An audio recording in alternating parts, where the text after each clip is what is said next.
High বন্ধুরা, সবাই কেমন আছো? আশা করি সবাই ভালো আছো। আমিও তোমাদের ভালোবাসায় মোটামুটি ভালো আছি বন্ধুরা। দেখো বন্ধুরা, আজ তোমাদের সঙ্গে শেয়ার করব কাঁচা আমের আমসত্ত্ব।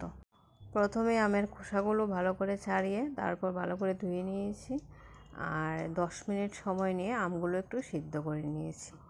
আর এবার দেখো বন্ধুরা, আমগুলো একটা বড় ছাঁকনির মধ্যে নিয়েছি।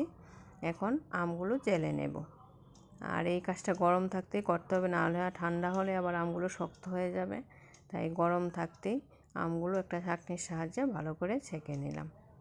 দেখো বন্ধুরা, আমটা ছাঁকা হয়ে গেছে। এবার এর ব্যাটারটা পেয়ে গেছি। এবার এই ব্যাটারটা কড়াইতে বসিয়ে দিলাম। আর চুলার আঁচটা অবশ্যই একদম লো আছে এই জিনিসটা রান্না করব, না হলে নিচে থেকে বারবার লেগে যাবে। দেখো বন্ধুরা, তার মধ্যে পরিমাণ মতো নুনটা দিয়ে দিলাম। আর এটা কিন্তু অনবরত আমি নাড়তে থাকবো। একটু সময় নাড়া বন্ধ করলে কিন্তু নিচে লেগে যাবে। তারপর দিয়ে দিলাম শুকনো লঙ্কার গুঁড়া। দেখো বন্ধুরা, আর যাওই দেব সবটাই কিন্তু একটু নাড়াতে থাকতে হবে।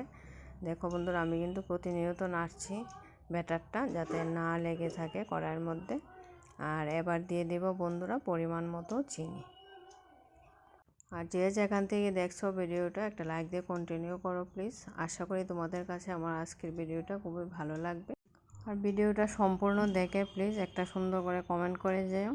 আর নতুন বন্ধুরা অবশ্যই ভালোবাসা দিয়ে পাশে থেকো। আমিও তোমাদের পাশে অবশ্যই থাকবো বন্ধুরা।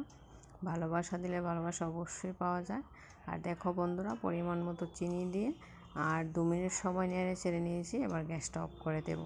আর দেখো বন্ধুরা, ব্যাটারটার মধ্যে একটা আঠালো ভাব চলে এসেছে। এখন আর রান্না করব না, এখন না গ্যাসটা অফ করে দেব।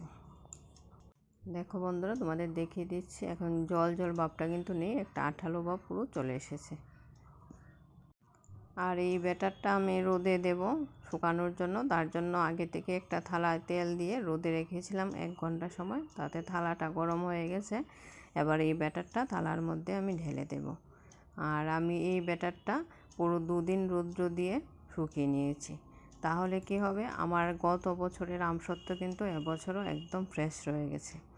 আর এই ব্যাটারটাও আমি 2 দিন নিয়ে একদম শুকিয়ে নেব, তাহলে 1 বছর 2 বছর রেখে অবশ্যই খাওয়া যাবে। দেখো বন্ধুরা, ফিরে এলাম পুরো 2 দিন পরে কিন্তু। দেখো বন্ধুরা, এইবারের ব্যাটারটা একটু পাতলা হয়েছে ঠিকই, কিন্তু একদম শুকিয়ে গেছে পুরো। আর এখন আমি এটা বাস করে রেখে দেব। 1 বছর 2 বছর রেখে খুব সহজেই খাওয়া যায়। আর কাঁচা আমের আমসত্ত্বটা খেতে কিন্তু বন্ধুরা অনেকটাই টেস্ট পাকা আমের চেয়ে। আর আমার এই ভিডিওটা কেমন লাগলো একটা কমেন্ট করে অবশ্যই জানিও বন্ধুরা। সবাই ভালো থেকো, সুস্থ থেকো এবং আমার পাশে থেকো। আমিও তোমাদের পাশে অবশ্যই থাকবো বন্ধুরা। আর ভিডিওটা সম্পূর্ণ দেখার জন্য সবাইকে অসংখ্য ধন্যবাদ। ভালো থেকো বন্ধুরা।